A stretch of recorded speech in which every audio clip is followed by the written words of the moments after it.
How did an Adventure Time fanfiction go from being a silly little story like this Eat rocks! Ha ha! I kick ass! to dealing with serious emotional trauma like this?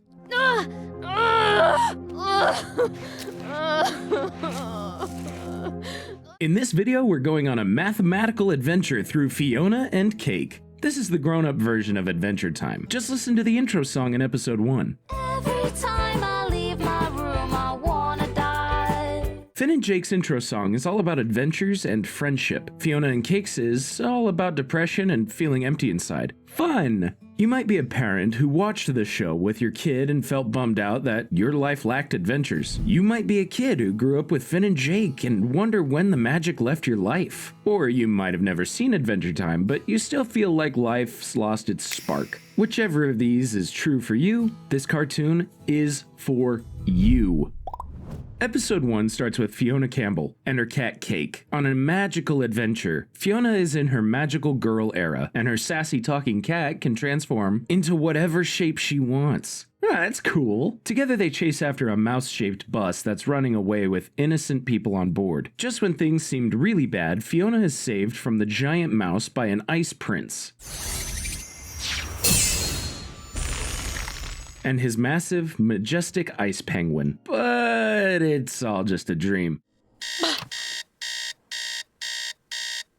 Fionna wakes up in her messy, cramped, and definitely not magical apartment. It's another boring day doing another boring job. The only thing that's different about today is that her non-talking, non-transforming cat, Cake, is acting really weird. Stop acting crazy!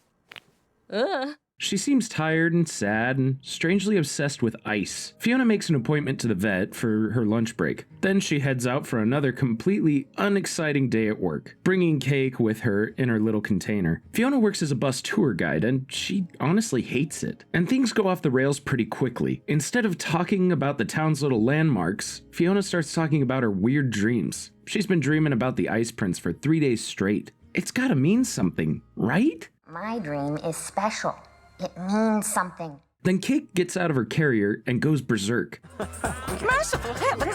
Keep running, Cake. I'm sorry. She needs to get off the bus now. There's ice out there somewhere. Unfortunately for Fionna, her boss is on the bus, so Fionna is fired. Turn in your uniform. You're fired.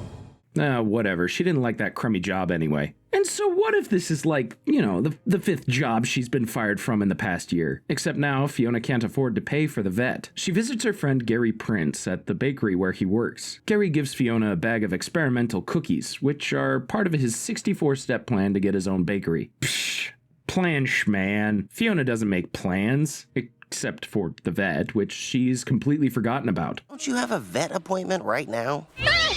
Oops. Fionna grabs Cake's carrier and runs out of the bakery. She crashes into another acquaintance, Marshall Lee. Marshall is busking on the corner with his guitar, singing a song with silky smooth vocals. Fighting off sidewinders. It's no surprise that he sounds good. He's voiced by Donald Glover, aka Childish Gambino. Marshall tells Fionna to forget about the vet. He knows a guy who can fix Cake up, and he'll accept Gary's cookies as payment. He's totally legit. The guy that Marshall knows lives in an abandoned carousel in an overrun corner of the city park. Again, totally legit. He's wearing a lumpy purple jacket, and his name is LSP. LSP. Oh, I see what they did there. Anyway, Ellis has no idea what's up with Cake. Well, of course he doesn't. He's just some guy who lives in the park and carries catnip around in his fanny pack. Fionna tries to figure out for herself what's going on with Cake. Maybe she's not getting enough sleep? Maybe she, like Fionna, feels trapped and wishes her life were more, magical. Or maybe Cake is just suddenly really, really into ice, which she demonstrates by running off into the park and diving face first into a vendor's ice cream cart. Cake, no! In episode 2, we return to Oo, where the original Adventure Time show takes place. Adventure Time takes place in the land of Oo, a magical land where cool things can happen. Here we meet Simon Petrikov, former Ice King and current spokesperson for the 20th Century Man. Literally, his neat little apartment is on display like a zoo-like exhibit showing humanity through the years. Is the burning of the pants a 20th century ritual? A group of people watch Simon live an everyday life, but one little girl has something else on her mind. She dressed up like Fionna from Fionna and Cake, and she wants Simon to sign her book. In the original show, Fionna and Cake is a special episode where all the characters were gender swapped. And it turns out that this whole thing was just a fan fiction that the Ice King had written. In Fionna and Cake, the fan fiction grew into a book series, but Simon is pretty insistent that he didn't write the books. I didn't write those. Ice King wrote those. He takes the little girl's book and just throws it in the trash. It's so heartless. Simon shuts his exhibit down and goes to drink his sorrows away at the bar. He used to be the crazed Ice King, who was driven completely mad by the power of a magic crown. Once he found the ice crown and put it on, it slowly took over his mind and caused him to become slightly insane and hold the powers of the crown itself. Ice King lived in the ice castle surrounded by penguins and was constantly kidnapping princesses to cure his loneliness. But that life's behind him now. He's just regular old Simon, and he hates it. After I became me again, I guess I missed being him in a way. Being Ice King might have made him unhinged, but at least he was interesting. Now that he's just Simon, life has no more meaning. Every day is just an unending slog. Simon is joined at the bar by the adult version of Finn. He's a massive burly dude with a ton of hair, a tattoo of Jake across his chest, and a robot arm. He's completely different from the Finn we know from Adventure Time. Our main character, a boyish boy who seems to be the only human around. But it's definitely Finn. He's still wearing the iconic little white hood. Jake, sadly, is nowhere to be seen. Finn might be older, but he's still got the adventurer's spirit. And the best solution to the blahs is to go on a quest. Finn takes Simon out to the oldest part of Oo, where they find a sparkling magic shrub called the Heart of the Forest. Simon is attacked by a huge magical bear, and it's just what the doctor ordered. Finn gets pretty sliced up too, but it's all part of the healing process. Evil bear!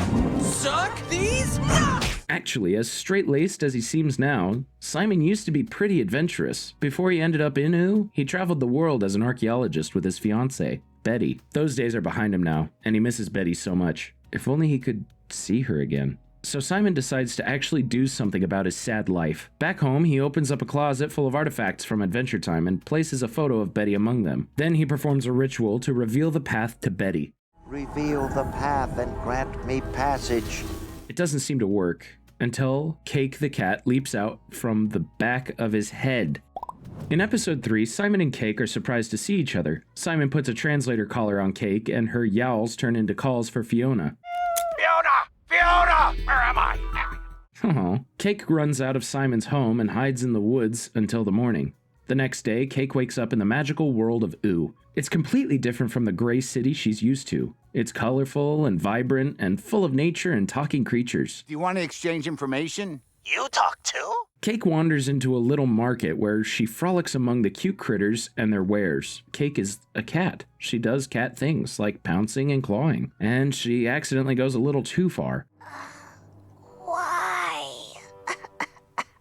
Meanwhile, back at home, a worried Fionna searches for her cat. From her point of view, Cake ran into an ice cream vendor's cart and just disappeared. My cat's in there! Hey! Cake!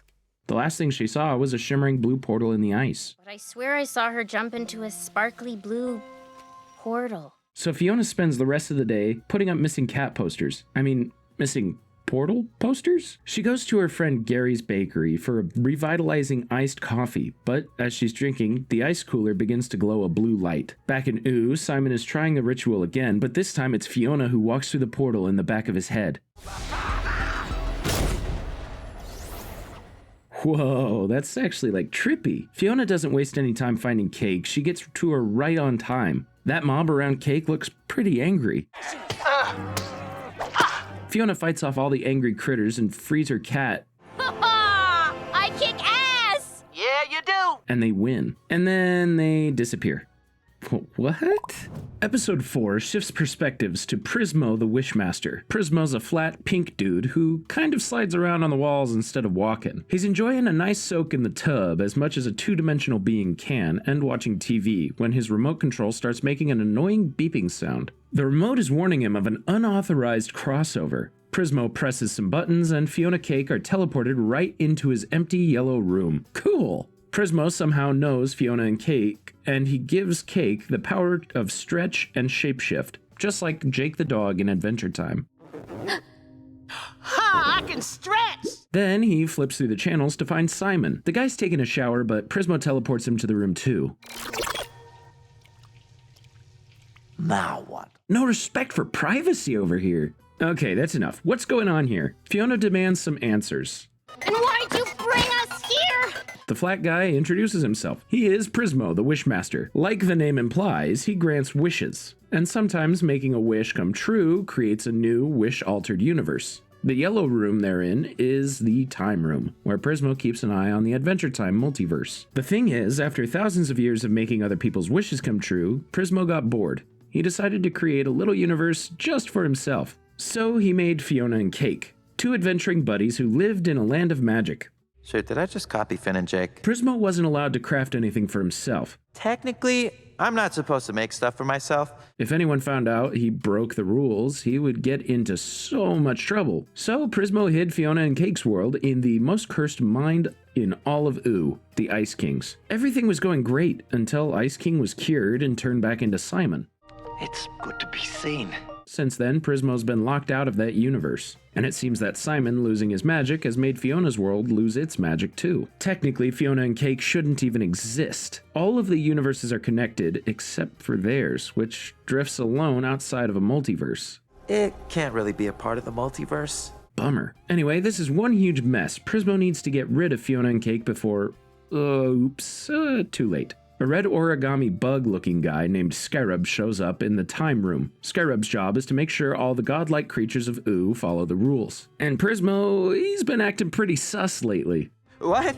No, I love it when you stop by. Prismo stalls, getting Fionna, Cake, and Simon some time to hide from Scarab. But he's only doing it to save his own...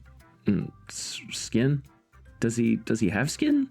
Anyway, all he needs to do is send Fionna and Cake back and destroy their world. With no world means no evidence of rule breaking. Unsurprisingly, Fionna and Cake don't like this idea at all. Our entire world and everyone we know will die. And Prismo's pretty attached to the fan characters he's created. So as Scarab closes in on their hiding spot, Prismo gives them the remote control to the multiverses. They press a button to change the channel, and are teleported out of the Time Room and into a field of corn in another universe. Episode 5 starts with Fionna, Cake, and Simon in another world. They can't run from Scarab forever, but Simon realizes that they could fight him. If he had his powers as Ice King back, he'd be strong enough to go up against Scarab. He'd also have his magic, which would bring magic back to Fionna's world. It's a win-win. You think about it, it's the perfect solution. Minus the going completely crazy part. If every world is another version of Finn and Jake's, then there are probably more Ice Kings out there. And more Ice Kings means more magic crowns. Multiverse means multi-crowns to nab. They just need to find one. The trio set off to explore their current world. It's a post-apocalyptic wasteland that's largely controlled by the Destiny Gang. The three friends show up at the remains of a city right in time to catch the funeral pyre of a guy named Popcorn. He died doing what he loved, trying to ride alligator like horse! Disappointingly, he does not live up to his name when thrown into the fire. Fionna and Cake aggressively ask random people about magic crowns. What do you know about a magic crown? They find out that magic has been banned from this world ever since the Destiny Gang's leader defeated the Snowman, this world's version of Ice King. A young blonde boy offers to take them to his dad, who originally found the magic crown. He must be this world's version of me. That must mean he's this world's version of Simon, but it turns out that he's actually this world's Finn. Or, judging by the Ice King-like long nose, maybe he's a bit of both. The Finn of this world has a small house and a bunch of kids. Dad, there's a cat at the table. He's cautious and mistrustful of strangers, and he lets the three visitors spend the night. But he absolutely refuses to talk about the magic crown. That night, Finn's son wakes their three guests and offers to take them where the crown was found. They travel to a huge crater to find the charred remains of a broken crown. That's not fair! Ah, dang, they were so close! Simon also finds one single intact gem from the crown. He uses this to modify their multiverse remote control. Now it'll only take them to worlds where they can find a magic crown. As they prepare to leave, Scarab catches up to them. He grabs onto Simon's legs as Simon presses the button to change universes, and all four are transported out of there together. In episode 6, Fionna, Cake, and Simon run away from Scarab in an icy, snowy world. They're saved by the Winter King, who uses his powers to freeze Scarab in a block of ice. Serves you right, you pesky bug. pesky bee. This world's version of Ice King is a dapper young man who is apparently completely sane. He's also absurdly handsome and reminds Fionna of the Ice Prince from her dreams. And she's smitten. The Winter King has a functioning magic crown. He needs it to keep his kingdom running, but he offers to make them a copy. Simon is baffled by how the Winter King can be so normal. When Simon had the crown on, his mind couldn't handle it, and the crown's power drove him completely mad. The Winter King explains that he overcame the crown's hold through sheer willpower about 100 years ago. And I conquered the crown. Simon is upset at his own inadequacies. He's confronted by the fact that maybe, just maybe, he doesn't have to lose his mind to the power of the crown. Maybe the Winter King can show Simon how to do it. I can show you how. A pink explosion interrupts them, breaking a hole through the Winter King's castle.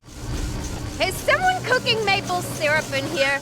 It's an invasion by the Candy Queen, this world's version of Princess Bubblegum. The princess is usually a smart and kind woman, but the Candy Queen is her complete opposite. She's wild, impulsive, and has a New Jersey accent. Baby, why you gotta be like that? For some reason, and she kidnaps the Winter King, snatching Simon with him, and flies away with him. The Candy Queen imprisons her two captives in her candy castle.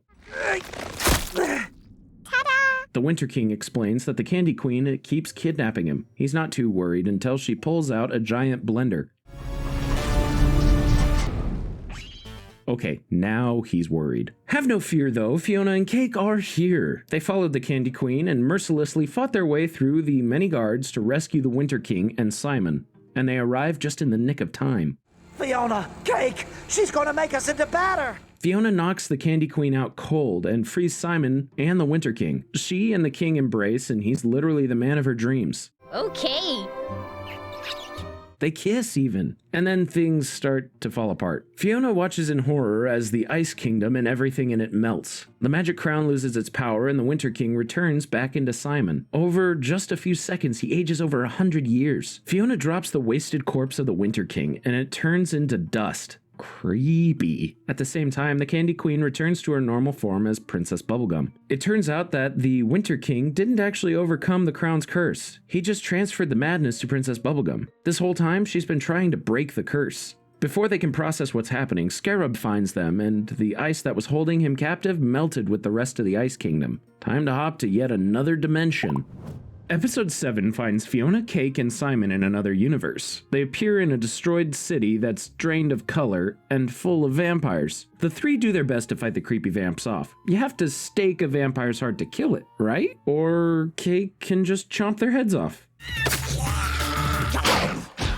That works too, I guess. A candy cane-colored armored tank pulls up and drenches the rest of the vampires with holy water. You know what? That actually works even better. The tank's driver is another version of Princess Bubblegum, with a crew cut and an eye patch. The world's princess goes by the name of Bonnie. She saw how Cake took out those vampires, and she could use someone like her on her team.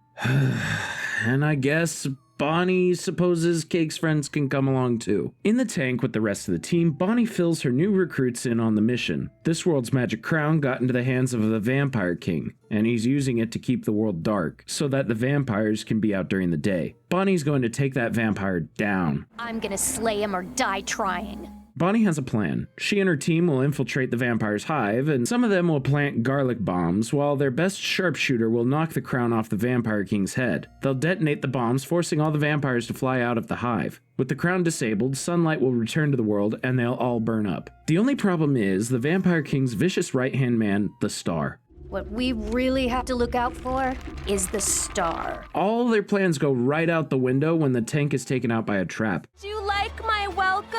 The Star appears to taunt them, and it's Marceline. In Simon's world, Marceline is like a daughter to him. He found her when she was a little girl and helped her survive in the dangerous world of Ooh. You know, before it became the peaceful, welcoming place that it is today. Protecting her is the reason why he put the magic crown on in the first place. In this world, Marceline never met Simon. Instead, she grew up to become the Vampire King's best minion, doing his evil work. Marceline flies off, and the group gives chase with Cake as their replacement tank. When Fionna, Cake, Simon, and Bonnie reach the vampire hive, they pull off the plan perfectly. Well, kind of. The garlic bombs force the vampires out. But the Vampire King can't be stopped that easily. He emerges with the crown still on his head. The Vampire King is distracted when Bonnie and Marceline start to fight. Cake tries to steal the crown off his head, but Fionna won't let her. Fionna is afraid that her friend will get hurt. She just wants to get out of there. They fight over the remote, and it snaps in half.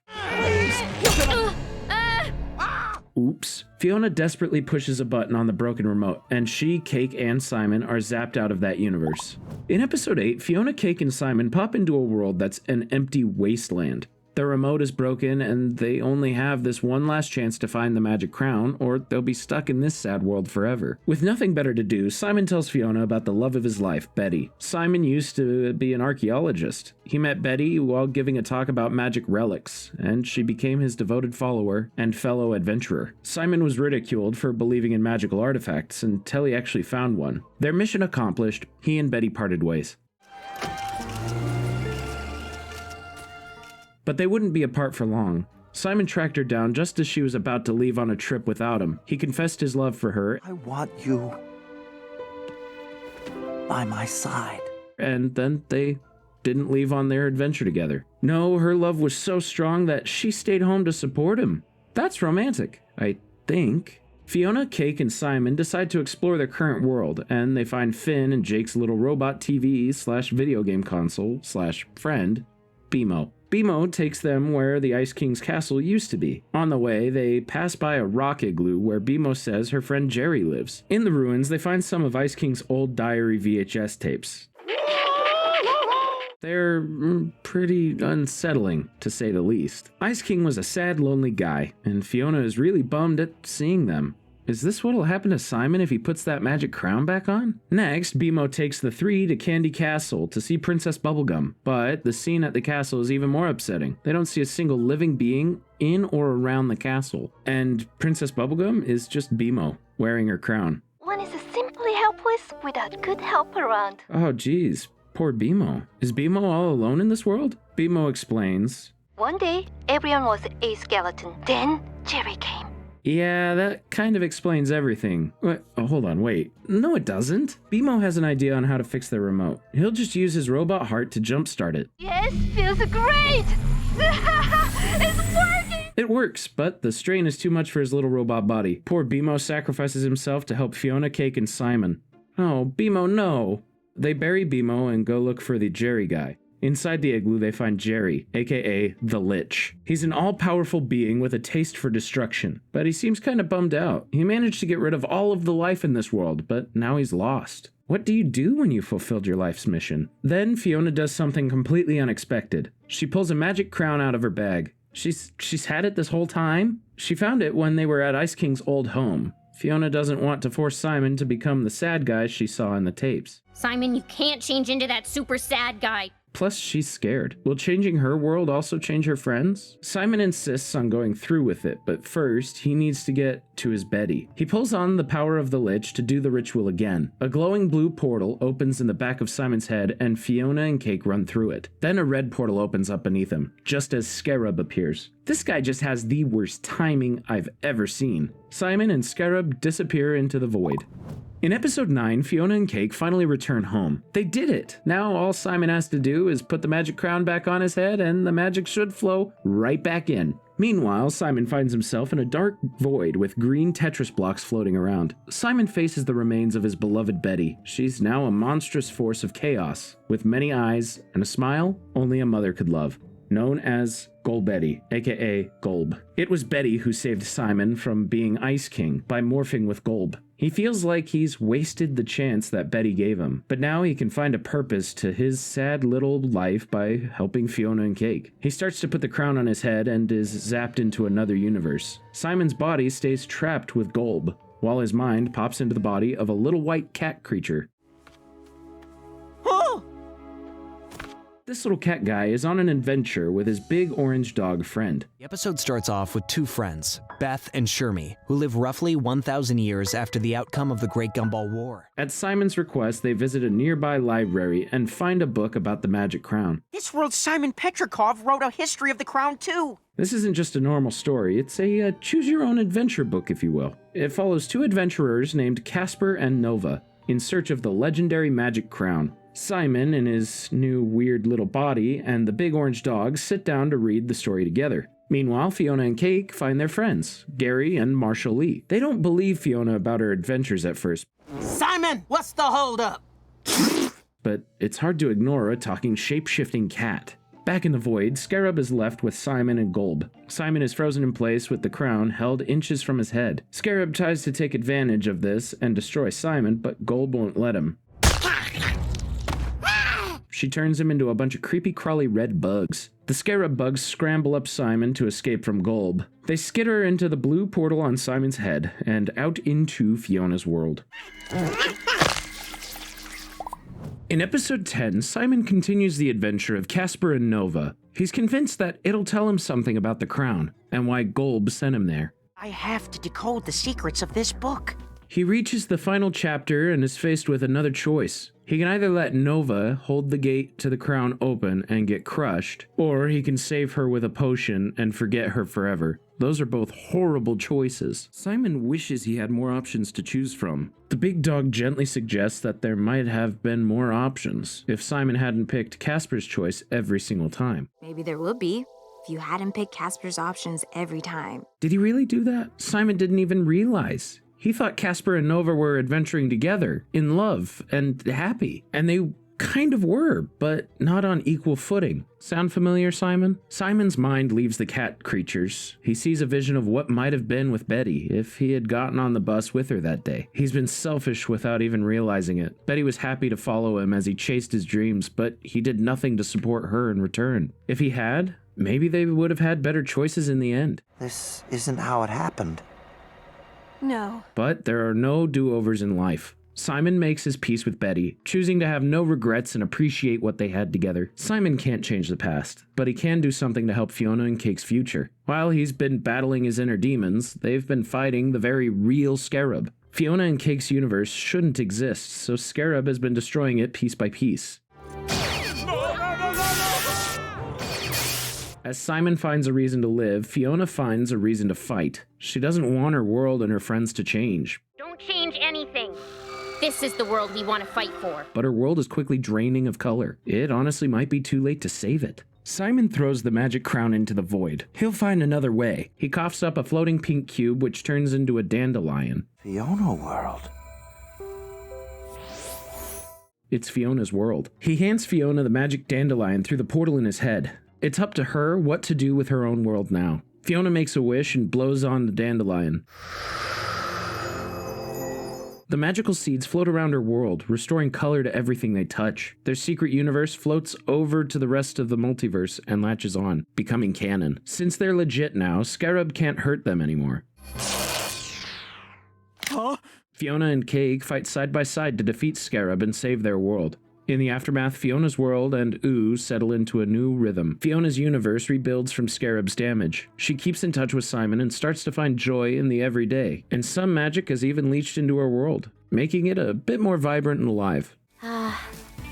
Just a normal world. She really got the best of both worlds, literally.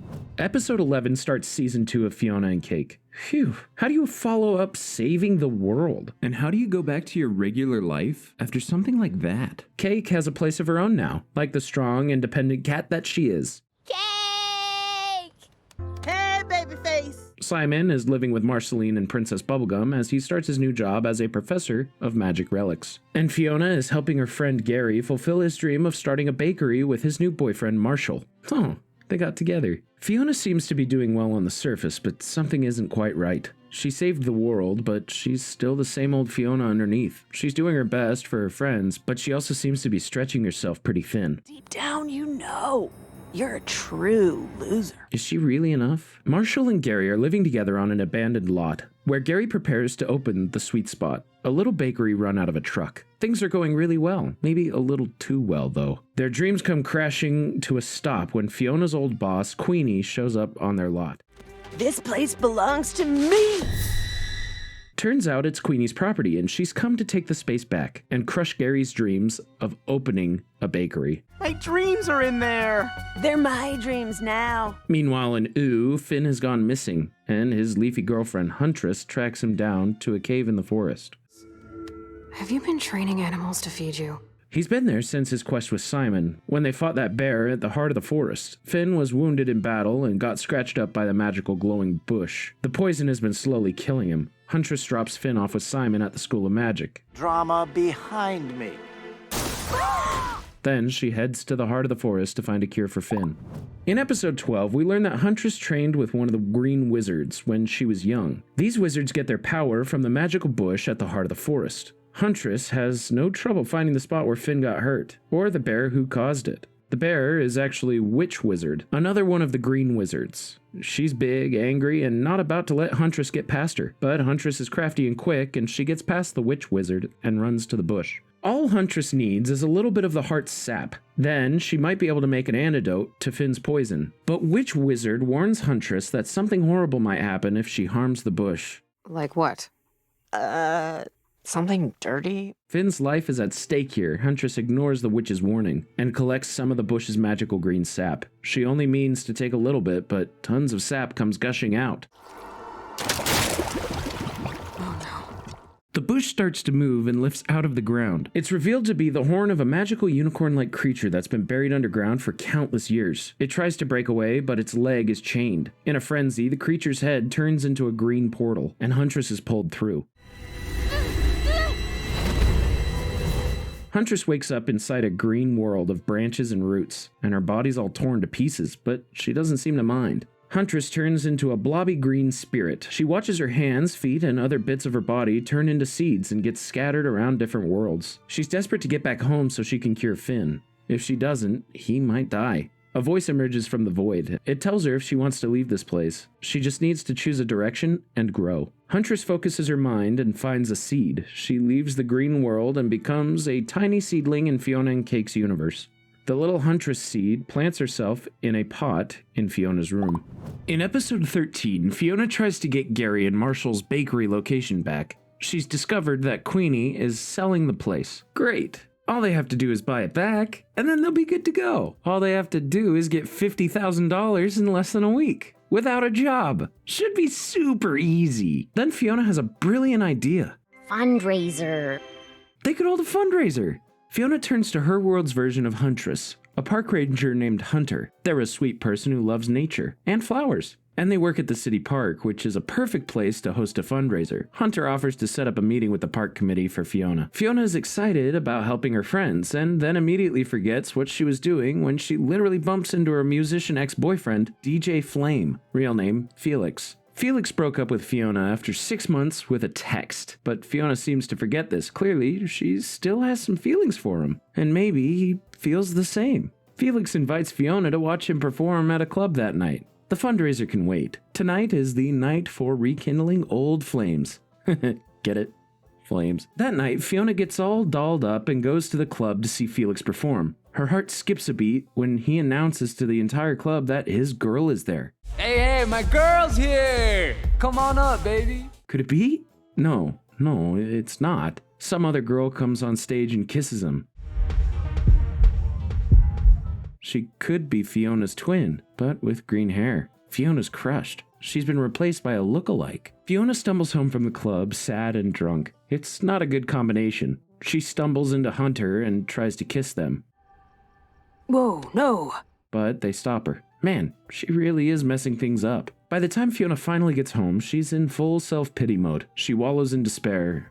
She saved the world, but she still can't get things right. In her despair, Fionna grabs the pot where the Huntress sprout is planted. The poor sprout has been trying all day to get a drop of water. Fionna starts to sob. She can't even keep the plant alive, but her tears are exactly what the Huntress plant needed. A drop hits the sprout, and Huntress is brought back from the brink of death by the completely oblivious Fionna. Episode 14 starts with the story of how Huntress came to be. Once upon a time, a huntsman and his wife lived in the forest, childless. One day, they found a strange plant creature living in the wild. They brought it inside and raised it as their own child. They taught it how to be human and nurtured it with their love. One day, the house went up in flames. The huntsman saved the child from the burning home and went back inside for his wife. Neither of them was ever seen again. Huntress was that child, and she's been alone ever since. Finn was the only person who ever managed to breach her hard outer shell. For him, she continues to fight. Huntress bursts out of the soil as a little green creature, ready to take on the day and save Finn. While Huntress is fighting for her life, Fionna is out searching for Felix. She visits their old haunts and even bumps into his new girlfriend. Her name is Fennel. She is Hunter's friend, and she's actually pretty nice. Fennel's Adventure Time version, Fern, is actually a part of Finn, and the reason why he ends up without an arm. Fionna doesn't know it yet, but Fennel is even more like her than she thinks. Fionna returns home empty-handed. She couldn't find Felix, and now she has to rush. Hunter made good on their word and set up the meeting with the park committee for Fionna. You ready for the meeting with the Parks Department? Oh, crap! I gotta change! If it goes well, they'll be able to host Gary's fundraiser out there. But Fionna is distracted by the tiny Huntress hanging out on her table. Oh, she's adorable. Fionna feeds Huntress some ham, and Huntress grows even more.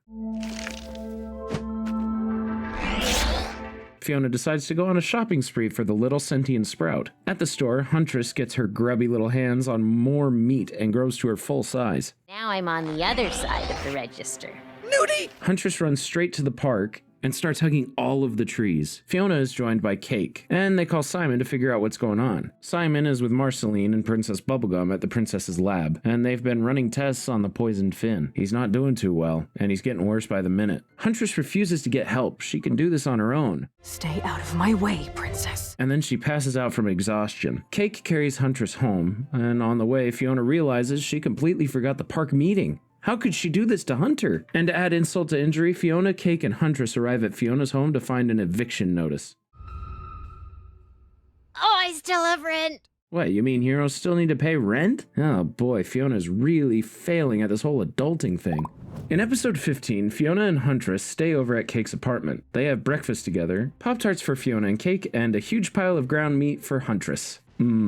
Yummy. Huntress tells him that in Ooh, the heart of the forest is the source of green magic. She's looking for their world's version of the heart of the forest so she can get home. Fionna leads Huntress to the oldest tree she knows of. It's a willow standing between two buildings that look just like the tree from Finn and Jake's treehouse. Huntress doesn't hesitate. She does exactly what she had to do to get her green magic. She cuts off her hand and places it at the base of the tree. Brutal. Fionna leaves Cake with Huntress, while she runs off to chase after Felix. Huntress communes with the tree and activates a portal in it. She and Cake step inside and wind up fused together. Cake turns into Huntress's arm. That's weird. They find themselves inside the tree in a world of wood and rivers. Maybe we could ask for directions? This tree has been here for many years, and it remembers when Fiona's world was full of magic. Oh, this is old Fionna world. It's a cool trip through history, but it's not the way for Huntress to get home. She and Cake return to the present and thankfully get back to their normal bodies. Cake?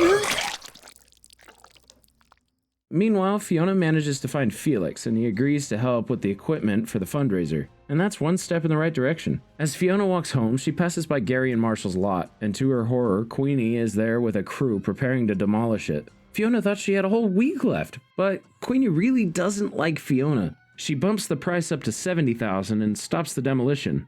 Now what is Fionna gonna do? In episode 16, Fionna manages to get a new location for the fundraiser, in the cemetery. Yeah!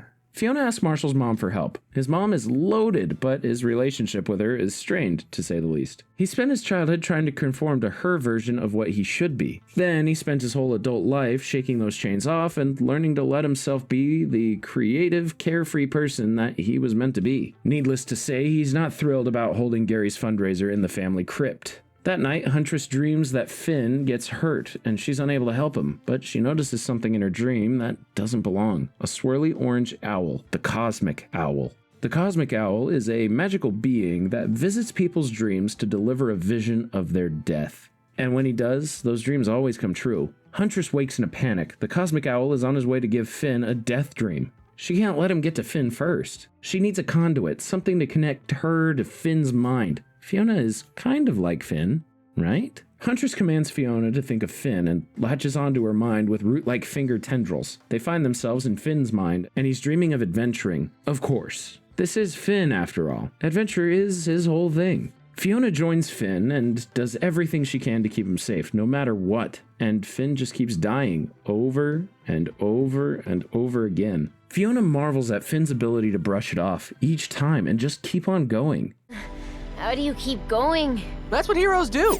How does he know what the right thing to do is? Finn tells Fionna to listen to her heart and trust the universe. All these deaths don't count until the owl gets to Finn's dream. And unfortunately, their time is out. The owl is here, and Finn's next dream death might be for real. Finn is about to get crushed by a spiky coffin, but Huntress leaps into his defense.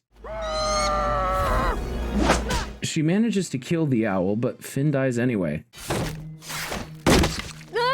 Then comes right back to life. This is still just a dream. They stuff the owl's body in a clock, and they just killed a god. That's probably not going to be a big deal, right? Huntress promises to save Finn. He tells her that he loves her, and she just walks away.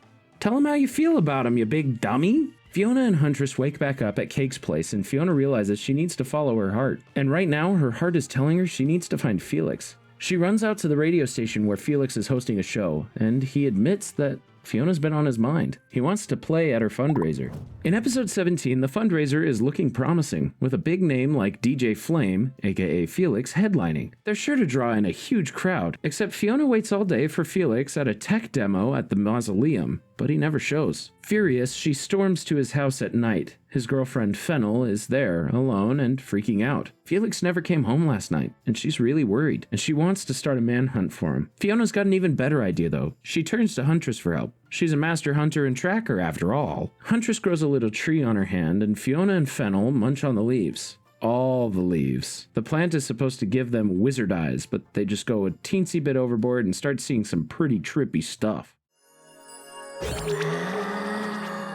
They follow the visions out to a house with Felix's flame aura surrounding it. Nope, actually, that's just a house that's on fire. Clearly, they're doing something wrong. Actually, Fionna feels like she's doing everything wrong recently. Fennel is surprisingly supportive. Maybe if they work together, they can find Felix. They focus, and it works. Well, kind of. They're teleported to Venus. Okay, look, I can buy magic and fantasy, but aliens? Fiona's unfazed. They just have to find a friendly local. And they do. And Fionna immediately becomes engaged to them. Whoa, yes. Neat. Fionna and Fennel discover that the aliens are holding Felix captive to power their city. Is flame. To free him, they'll need to battle the champion of Venus. Champion lover, that is. On this planet, everything is powered by love. The more you love something, the, bigger it gets, obviously. Fennel and Fionna shout supportive things at each other until they and their weapons are large enough to defeat the champion. I love that you're so brave! And how you support your friends! They did it! They won and rescued Felix from the evil lovers of the planet Venus. This is really starting to sound like a B-list movie. Meanwhile, Huntress does something very out of character. She asks Hunter for help. She's always done everything alone, but Finn and now Fionna need her help. Together they track down where Felix actually is. Oh, you didn't think he's really been abducted by aliens, did you? No. Fionna and Fennel are having a hell of a trip from Huntress's hand leaves. Felix is actually at another gig, and two strange sisters named the Lemon Carbs booked him to play their dog's birthday. Felix just completely forgot to call either Fennel or Fionna and tell them where he was. Oops. Episode 18 starts with another story time. A long time ago, a bunch of bandits found a mystical beast that gave them magic powers. But when the beast left, their magic vanished too. So they tracked it down and chained it in place so it could never leave again. The beast was the heart of the forest, and the bandits became the Green Wizards. When we return to Fionna, everything is falling apart around her. Marshall and Gary have just decided to not do the fundraiser at Marshall's family crypt. Marshall has just discovered that his mom has had him followed most of his life, meddling. It's pretty creepy, messed up stuff. And if Marshall is out, then his mom is out. Felix is also not sure if he'll make it, because the Lemon Carb sisters still have him trapped. Thanks, Fionna. Where did that phone come from? And playing for them and their dog. Before Fionna can do anything to fix this mess, she and Huntress are magicked away to Cosmic Court. We're going somewhere. They are charged with the murder of the Cosmic Owl. Gasp! Who would have thought that this would come back to haunt them? There's video evidence of Fionna and Huntress hiding the owl's body, but no one saw them actually kill him. Fionna has a great idea. She blames it all on Finn. Finn did it. Surprisingly, this works and the two are released. You two can go for now. but don't leave town.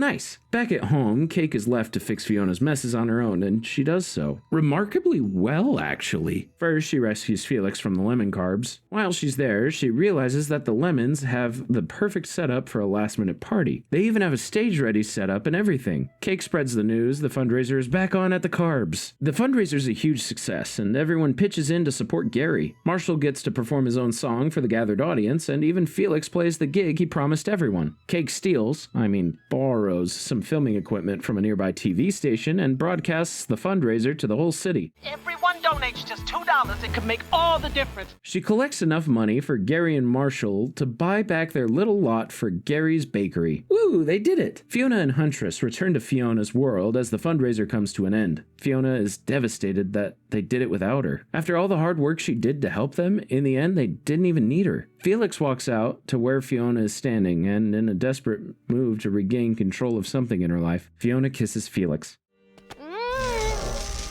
Hunter and Fennel arrive right then, of course, and see their betrayal. Ashamed and upset, Fionna runs away. She walks through the city crying, and she ends up at Gary and Marshall's lot, where a bulldozer awaits outside invitingly. Fionna gets into the bulldozer in a rage and trashes the place. Oh, Fionna, you've really messed up this time.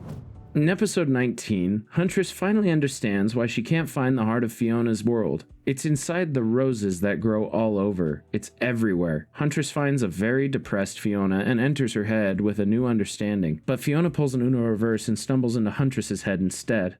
Could be symbolized by anything. Don't think about it too hard. Inside, she finds a young, scared Huntress. She's banging on a closed door trying to get home. She's terrified that she won't be able to save Finn. As messed up as Fionna is, she can't watch Huntress's pain. She hugs the young plant girl. This helps Huntress remember all of the times someone embraced her with love. The door opens and the heart of the forest looks in. Huntress thought the way home was inside Fionna, but this whole time it's been in her. Huntress and Fionna are pulled back into the brambly void, followed by Cake. Huntress floats around, but Fionna sinks like a rock, weighed down by her heavy thoughts. All three end up in different places. Huntress followed a strange sound, Cake grabs onto a falling red orb, and Fionna falls into a carnivorous plant. Fionna is pulled out of the plant by a green guy. He is this world's Finn, or he used to be. Over time, he's become more like the caretaker of this world's sad thoughts. Among these are difficult emotions that Finn isn't ready to deal with. He's not ready to deal with those feelings. Fionna finds some of her friends' emotions here too. Everyone is hurting in some way or another, and right now Fionna feels like she's causing her friends more pain instead of helping them. All I do